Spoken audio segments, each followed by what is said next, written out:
Good evening everyone. Welcome to 5 at 5 ఐదు super exclusive వార్తలు. ఐదుగురు న్యూస్ ప్రెజెంటర్, ఐదుగురు రిపోర్టర్లు, ఐదు ప్రాంతాల నుంచి ఐదు ground reports. Welcome to very special super exclusive 5 at 5.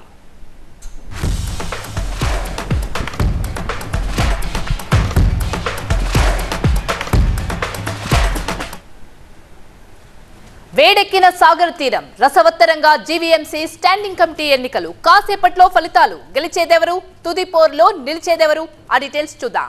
టీటీడీపై full focus పెట్టిన విజిలెన్స్ అధికారులు, గత హయాంలో జరిగిన తప్పులేంటి, ఇప్పటి వరకు విజిలెన్స్ అధికారులు గుర్తించింది ఏంటి కూడా చూడబోతున్నాం.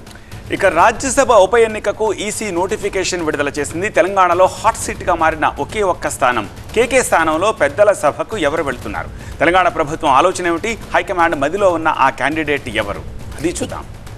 ఇక రెజ్లర్ వినేష్ ఫోగట్ అనర్హత వేటుపై భిన్న వాదనలు, అనర్హత వేటు సరికాదంటున్న సీనియర్ ఆటగాళ్లు, అసలు రూల్స్ ఏం చెప్తున్నాయి చూద్దాం ఈ బులెటిన్లో. ప్రకాశం బ్యారేజ్ కి పోటెత్తుతోంది వరద, 1,1767 క్యూసెక్కుల ఇన్ఫ్లో అండ్ అవుట్ఫ్లో ఉంది. మరి లంక గ్రామాల పరిస్థితి ఏంటి చూద్దాం ఇవాళ 5 at 5 లో.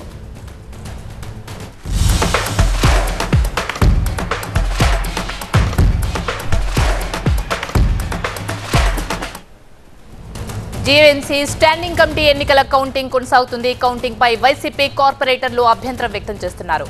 బ్యాలెట్ పేపర్లపై పెన్సిల్ మార్కులు ఉండడంపై ఆందోళన వ్యక్తం చేస్తున్నారు. వారు నిబంధన ప్రకారం బ్యాలెట్ పై స్వస్తిక్ ముద్ర మాత్రమే ఉండాలంటూ ఆగ్రహం వ్యక్తం చేస్తున్నారు.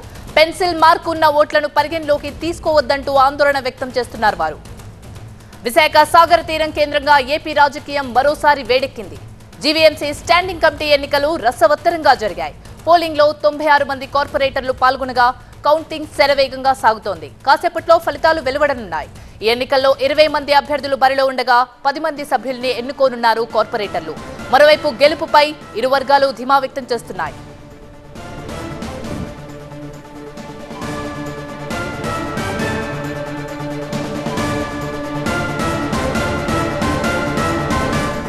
ఇదే అంశానికి సంబంధించి మరింత సమాచారాన్ని మా ప్రతినిధి కాజా అందిస్తారు. కాజా, ఇప్పటివరకు ఫలితాలు వచ్చే అవకాశం ఉంది. అక్కడ వైసీపీ కార్యకర్తలు కూడా ఆందోళన వ్యక్తం చేస్తున్నారు.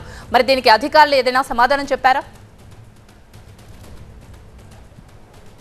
ఖచ్చితంగా మరి కాసేపట్లోనే జీవీఎంసీ స్టాండింగ్ కమిటీ ఎన్నికలకు సంబంధించిన ఫలితాలు వెలువడినాయి. అయితే ఇప్పటికే దాదాపుగా కౌంటింగ్ ప్రక్రియ అనేది చివరి దశకు చేరుకున్నప్పటికీ ఇంకా ఫలితాలపై ఇంకా అధికారిక ప్రకటన అధికారులు చేయలేదు. దీంతో ఇంకా కాసేపు వెయిట్ చేయాల్సి వస్తుంది. అయితే ఈ ఎన్నికల్లో దాదాపుగా 20 మంది సభ్యులు, అంటే 10 స్థానాలకు 20 మంది సభ్యులు, అటువైపు కూటమి నుంచి 10 మంది సభ్యులు, అలాగే వైసీపీ నుంచి మరో 10 మంది సభ్యులు ఈ ఎన్నికల్లో పోటీలో నిల్చున్నారు. అయితే వీరిలో దాదాపుగా గత కొన్ని రోజులుగా దీనిపై పూర్తి స్థాయిలో ఒక రాజకీయ వాతావరణం వేడెక్కింది. ఎందుకంటే సార్వత్రిక ఎన్నికల తర్వాత తొలిసారిగా రాష్ట్రంలో స్థానిక సంస్థల్లో ఒకటైన ఈ జీవీఎంసీ స్టాండింగ్ కమిటీకి సంబంధించిన ఎన్నికలు జరగనున్న నేపథ్యంలో ఫోకస్ అంతా కూడా విశాఖ జీవీఎంసీ స్టాండింగ్ ఎన్నికలపైనే పడింది. దీంతో ఒకసారిగా అటు కార్పొరేటర్లు ఎవరైతే ఈ 90 మంది కార్పొరేటర్లు 97 మంది కార్పొరేటర్లు ఎవరైతే ఉన్నారో వారందరిలో కూడా ఇరు పార్టీల నుంచి కూడా ఎవరైతే అసంతృప్తిగా ఉన్నారో, అంటే వైసీపీలో అసంతృప్తి ఉన్న వాళ్ళు కూటమి వైపు, కూటమిలో అసంతృప్తి ఉన్న వాళ్ళు వైసీపీ వైపు అట్రాక్ట్ చేసే పనులు ప్రారంభించారు. అయితే ఈ నేపథ్యంలోనే కొంతవరకు కూటమి నేతలు సక్సెస్ అయినట్టుగానే తెలుస్తుంది. ఇందులో భాగంగానే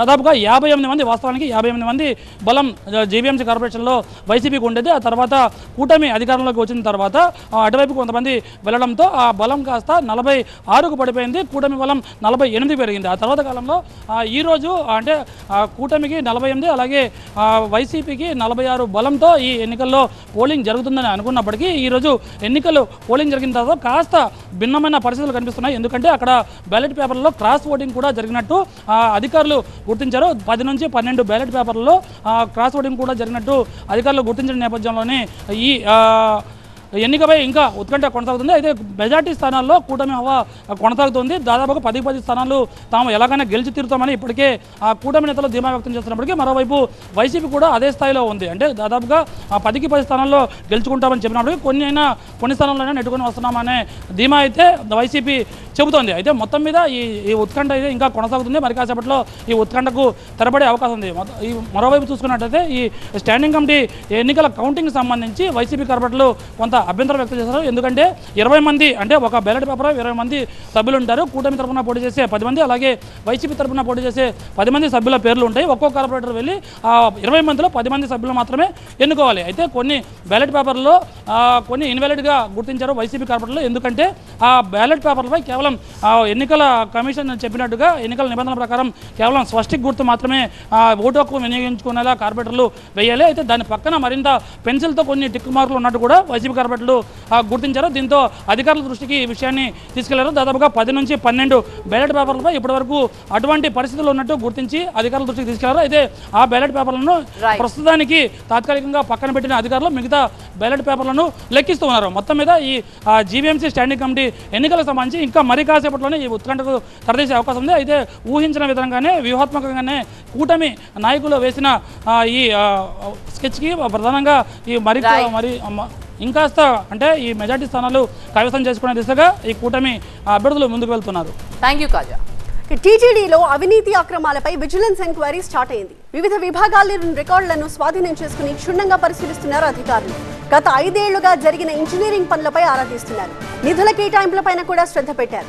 సివిల్, విద్యుత్ విభాగాలతో పాటుగా ధార్మిక కార్యక్రమాలపైన కూడా ఉద్యోగులపై విజిలెన్స్ అధికారులు ప్రశ్నల వర్షం కురిపిస్తున్నారు. సంబంధిత విభాగాల అధికారులకు నోటీసులు ఇచ్చారు. ఇందుకు సంబంధించిన లేటెస్ట్ అప్డేట్స్ మా ప్రతినిధి రాజు అందిస్తారు. రాజు, విజిలెన్స్ ఎంక్వైరీ మొదలైంది. మరి ఈ ఎంక్వైరీలో రికార్డుల పరిశీలనలో కొత్తగా వెలుగు చూసిన అంశాలేంటి?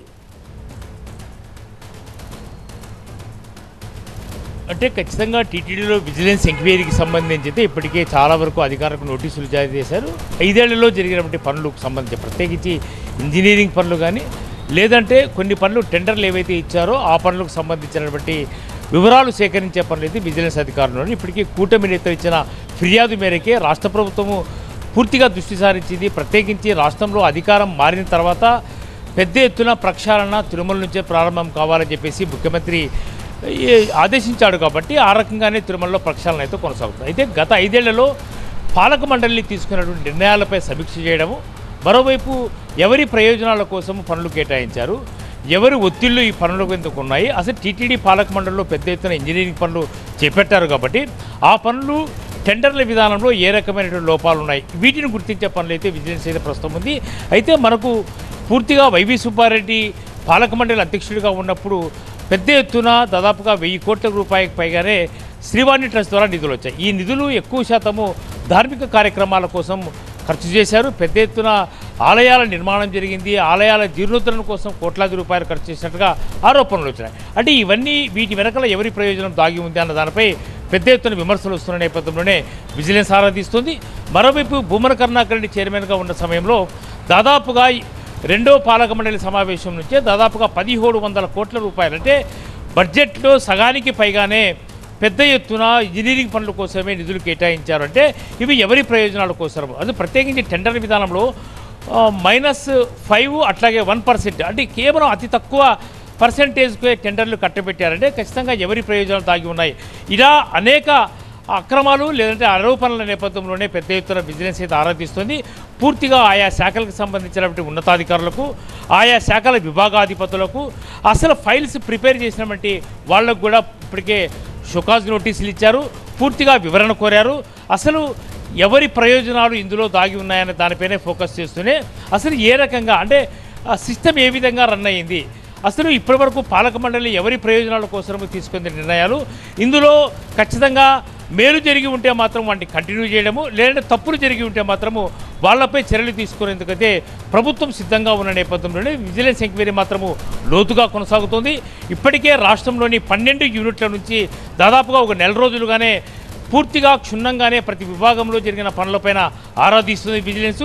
పూర్తిగా శ్రీవాణి ట్రస్ట్ నిధుల కేటాయింపు, మరోవైపు పనులు, అట్లాగే దర్శనం టికెట్ల కేటాయింపులో కూడా లోతుగా దర్యాప్తు చేస్తున్న నేపథ్యంలో ఖచ్చితంగా ఎవరైతే 5 ఏళ్లలో తప్పులు చేసి ఉంటే లేదంటే విధానాలు అంటే నిబంధనలకు విరుద్ధంగానే ఏదైనా ఫైల్ రన్ అయితే మాత్రం అలాంటి వారిపై చర్యలు తీసుకునే విధంగానే విజిలెన్స్ విచారణ కొనసాగుతుంది. ప్రత్యేకించి విజిలెన్స్ విచారణలో ఎక్కువ శాతము రికార్డ్ బేస్డ్గా అంటే తప్పిదాలు ఎక్కడైనా జరిగింటే దానికి సంబంధించిన ఆధారాలు సేకరించి ప్రభుత్వానికి ఒక నివేదిక తయారు చేసి ప్రభుత్వానికి ఒక నివేదిక ఇచ్చేందుకే సిద్ధమైన పరిస్థితుల్లో ఖచ్చితంగా అధికారులు మాత్రం గుబులిరెప్పుతోంది. ఇప్పటికే ఎవరైతే నోటీసులు అందుకున్నారో వాళ్ళు ప్రాథమికంగా ఇప్పటికే కొన్ని రిపోర్ట్లు ఇచ్చారు. మరికొన్ని రికార్డు ఇప్పటికే స్వాధీనం చేసుకున్నారు. కాబట్టి విజిలెన్స్ విచారణ పెద్ద ఎత్తున కొనసాగుతున్న నేపథ్యంలో టీటీడీలో ఉన్నతాధికారులు మాత్రం ఈ వ్యవహారం గుబులు రేపుతున్న పరిస్థితి కనిపిస్తోంది. థ్యాంక్ యూ రాజు. ఇక రాజ్యసభ ఉప ఎన్నికలకు షెడ్యూల్ రిలీజ్ అయింది. ఖాళీ అయిన 12 స్థానాలకు గాను షెడ్యూల్ విడుదలైంది. ఇటీవల కాంగ్రెస్లోకి వెళ్లిన కేకే పదవికి రాజీనామా చేయడంతో తెలంగాణలో ఒక స్థానం ఖాళీ అయింది. ఇప్పుడు ఆ ఒక్క స్థానమే హాట్ టాపిక్గా మారింది. కేకే స్థానంలో ఎవరికి ఆ సీటును కేటాయిస్తారు? సీనియర్లకు ఛాన్స్ ఇస్తారా? తెలంగాణ కాంగ్రెస్ ఏం ఆలోచిస్తోంది? అసలు హైకమాండ్ మధ్యలో ఏముంది అన్న అంశాలపై చర్చ జోరుగా సాగుతోంది. మరోవైపు ఏఐసీసీ అధికార ప్రతినిధి సుప్రీంకోర్టు సీనియర్ అడ్వకేట్ అభిషేక్ మను సింఘ్వీకి ఆ సీట్ ఇవ్వడం ఖాయం అంటూ తెగ ప్రచారం జరుగుతోంది.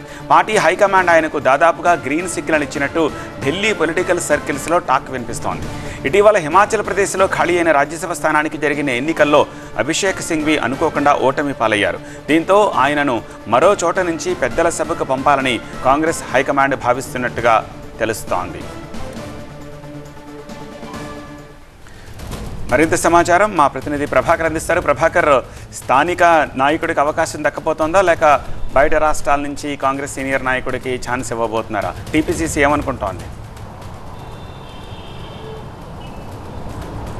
ఎగ్జాక్ట్గా సత్యం, మీరు చెప్పినట్టు సెకండ్ ఆప్షన్ వైపే కాంగ్రెస్ పార్టీ అధిష్టానం మొగ్గు చూపొచ్చు అనేది అయితే రాష్ట్ర కాంగ్రెస్ పార్టీలో జరుగుతున్న ప్రచారం అయితే జరుగుతుంది. ముఖ్యంగా కేకే రాజీనామా చేసినప్పటి నుంచి కేకే కాంగ్రెస్ పార్టీలో చేరడానికి టీఆర్ఎస్ పార్టీ రాజ్యసభ సభ్యుడిగా ఉన్నారు.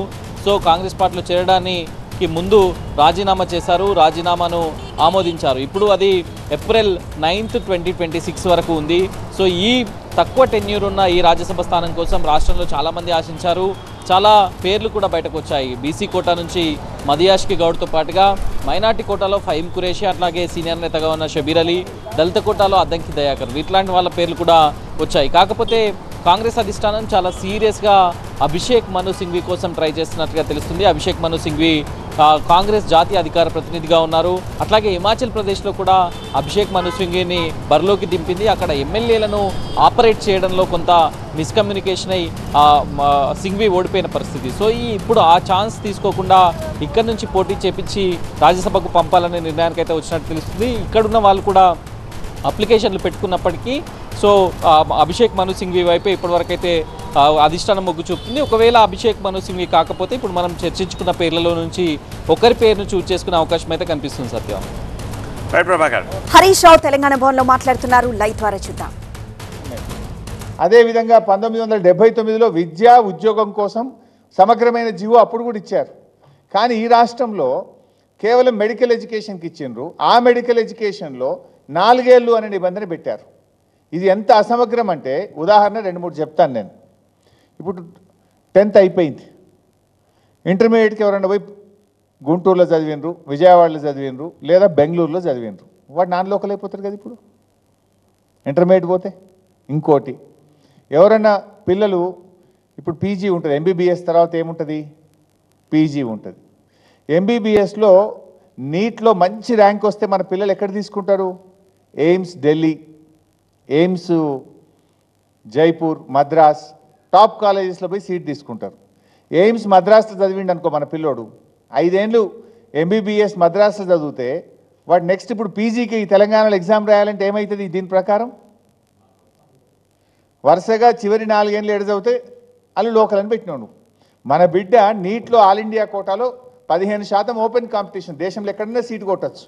ఢిల్లీలోనో మద్రాసులోనో ఎయిమ్స్లో సీటు కొడితే రేపు పీజీ చదవడానికి తెలంగాణ వస్తా అంటే అతను నాన్ లోకల్ అవుతాడా కాదా? దీని ప్రకారం అంటే మన తెలంగాణ బిడ్డ మనకు నాన్ లోకల్ అయిపోతుంది. ఇప్పుడు మన పిల్లలు కొంతమంది పోయి విదేశాల్లో చదువుతున్నారు, ఫిలిప్పైనో, చైనా, రష్యాలో పోయి ఎంబీబీఎస్ చదువుతున్నారు. ఎంబీబీఎస్ పూర్తయి వాపసు వచ్చి నేను తెలంగాణలో పీజీ చేస్తా అంటే మనకు అవకాశం ఉందా? దీని ప్రకారం he will become non local. కొంతమంది మన పిల్లలు కర్ణాటకలో, మహారాష్ట్రలో డొనేషన్ కట్టి ఎంబీబీఎస్ చదువుతున్నారు. ఎంబీబీఎస్ చదివి బ్యాక్ వచ్చి నేను పీజీకి ఎగ్జామ్ రాస్తా అంటే he will become non local. అంటే ఎంత అస్పష్టత ఉన్నది ఇందులో. రెండవది, ఇప్పుడు కొంతమంది పిల్లలు లాంగ్ టర్మ్ కోచింగ్ పోతారు 4 years తర్వాత. నువ్వు లాస్ట్ 4 years అంటే ఉండవు కదా నువ్వు. అసలు ఇప్పుడు దేశంలో ఎక్కడైనా కూడా మనం ఇప్పుడు చూడండి, నేను ఇది కేరళ, కర్ణాటక, తమిళనాడు వాళ్ళ ఎంబీబీఎస్ అడ్మిషన్స్కు వాళ్ళు అవలంబించే పద్ధతి ఏంది? తెలంగాణది నిన్నటిదాకా ఒక ప్రత్యేక పరిస్థితి. అంతకుముందు ఉమ్మడి ఆంధ్రప్రదేశ్లో కలిసి ఉన్నాం. 10 ఏళ్ళు ఉమ్మడి రాష్ట్రంగా విద్యా అడ్మిషన్స్ మనం చేసినాం. This is the first year, ఇది మొదటి విద్యా సంవత్సరం తెలంగాణ సొంత రాష్ట్రంగా తమ విద్యార్థులకు విద్యా అడ్మిషన్స్ కోసం, ప్రవేశాల కోసం తమ సొంత రూల్స్ ఫ్రేమ్ చేసుకునే మొదటి అవకాశం ఇవాళ తెలంగాణకు వచ్చింది. నిన్నటి వరకు నీకు లేదు. నిన్నటి వరకు నువ్వు ఉమ్మడి ఆంధ్రప్రదేశ్ యొక్క విద్యా విధానాలనే కొనసాగించినాం. బికాజ్ రాష్ట్రం ఏర్పడిన తర్వాత కూడా 10 ఏళ్ళు విద్యా ప్రవేశాల కోసం పాత పద్ధతినే పాటించాలని పార్లమెంట్ చట్టం చేసింది. అందువల్ల నిన్నటిదాకా నీకు అవకాశం లేదు. నువ్వు కూడా ఇదే పద్ధతి చేసినావు అంటే మనం అదే పద్ధతి చేసినాం. ఎందుకు చేసినాం? Parliament said you have to follow for the next 10 years. ఇప్పుడు నీకు అది అవకాశం, ఇప్పుడు అవసరం లేదు. Now you are free, you are independent. Telangana రాష్ట్రంగా మన పిల్లలకు విద్యా ప్రవేశాల కోసం స్థానికతను నిర్ధారించడానికి నువ్వు స్వంతగా నిర్ణయం తీసుకునే అధికారం ఈరోజు తెలంగాణ రాష్ట్రానికి వచ్చింది, మన రాష్ట్రానికి ఉన్నది.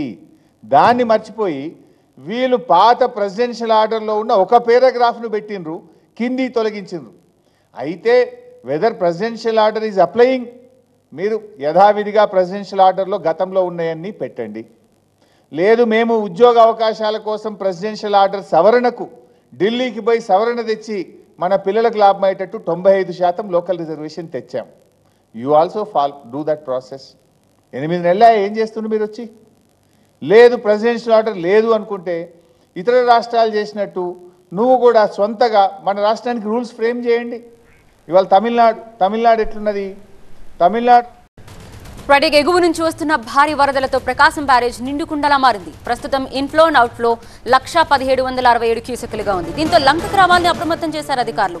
పంటలు నాటు పడవలతో ప్రయాణాలు చేయొద్దంటూ హెచ్చరికలు కూడా జారీ చేశారు.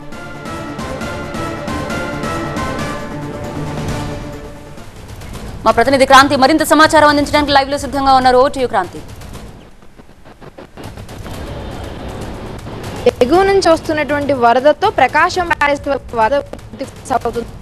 బ్యారేజ్ దగ్గర క్రమేపీ వరద విడుదల చేసేటటువంటి క్యూసెక్యూల సంఖ్య కూడా పెరుగుతుంది. తెల్లవారుజామున పులిచింతల నుంచి దాదాపు 1,00,000 క్యూసెక్యూల వరద నీటిని ప్రకాశం బ్యారేజ్ వద్దకు విడుదల చేయడంతో ఇక్కడ పూర్తి స్థాయి ప్రస్తుత నీటి మొత్తం నిల్వ కూడా ఎక్కువగా ఉండడంతో ఎక్సెస్ ఉన్నటువంటి వాటర్ మొత్తాన్ని కూడా సముద్రంలోకి విడుదల చేస్తూ ఉన్నారు. మొత్తం ఇక్కడ ఉన్నటువంటి 70 గేట్లలో 40 గేట్లను 3 అడుగుల మేర, మిగిలినటువంటి 30 గేట్లను 2 అడుగుల మేర ఎత్తి నీటిని అయితే దిగువకు విడుదల చేస్తున్నారు. ప్రజెంట్ బ్యారేజ్ దగ్గర మనం సర్ప్లస్ చూసుకుంటే కనుక 1,30,610 క్యూసెక్యూలుగా ఉంది. ఇక కెనాల్స్కి త్రాగునీటి సాగునీటి అవసరాలకు సంబంధించి 13,477 క్యూసెక్యూల నీటిని విడుదల చేస్తున్నారు. అంటే మొత్తం 1,44,087 క్యూసెక్యూల నీటిని ఇటు సముద్రంలోకి కానీ సాగునీటి అవసరాలకు సంబంధించి కానీ విడుదల చేస్తున్నటువంటి పరిస్థితి మనకు కనిపిస్తోంది. ఇన్ఫ్లో కూడా అదే స్థాయిలో ఉంది. అయితే ఇప్పుడు పులిచింతల దగ్గర ఒకవేళ వరద ప్రవాహం పెరిగితే కనుక దాన్ని విడుదల చేసేటటువంటి వరద ప్రవాహం సంఖ్య కూడా ఎక్కువగా ఉంటుంది. కాబట్టి ఇటు లోతట్టు ప్రాంత ప్రజలందరినీ కూడా అధికారులు అప్రమత్తం చేశారు. ఎగువన ఇప్పటికే బ్యారేజ్ మొత్తం నిండిపోయింది. మొత్తం కృష్ణా నది మొత్తం కూడా నిండుకుండని తలపిస్తున్న నేపథ్యంలో చుట్టుపక్కల ఉన్నటువంటి లంక గ్రామాలు ఏవైతే ఉంటాయో కొన్ని ప్రాంతాలు ఇప్పటికే నీట మునిగినటువంటి పరిస్థితి కనిపిస్తోంది. ఏదైతే ఘాట్లో ఉన్నటువంటి ఆలయాలకు సంబంధించి కానీ కొన్ని పొలాలు కానీ నీరు ఎక్కువగా వస్తున్న నేపథ్యంలో మునిగిన కారణంగానే కొన్ని చోట్ల ముందస్తుగానే ఎలాంటి ప్రమాదాలు జరగకుండా ఎక్కడికక్కడ కొన్ని చోట్ల అక్కడ ఖాళీ చేసి సురక్షిత ప్రాంతాలకు ప్రజలను అయితే తరలిస్తూ ఉన్నటువంటి పరిస్థితి కనిపిస్తోంది. మొత్తం ఇప్పటికే అన్ని ప్రాజెక్టుల్లోనూ దిగువకు వరద నీటిని విడుదల చేస్తూ ఉన్నారు. అయితే దీనికి సంబంధించి కూడా కృష్ణా నదీ పరివాహక ప్రాంత ప్రజలకు సంబంధించి నాటు పడవల్లో కానీ నదిలో కానీ ప్రయాణించొద్దని చెప్పి డీటెయిల్స్ అందించినందుకు. ఇది వాళ్ళ 5 బ్రేక్ తర్వాత స్టోరీ గేట్ చూస్తూనే ఉండండి టీవీ 9.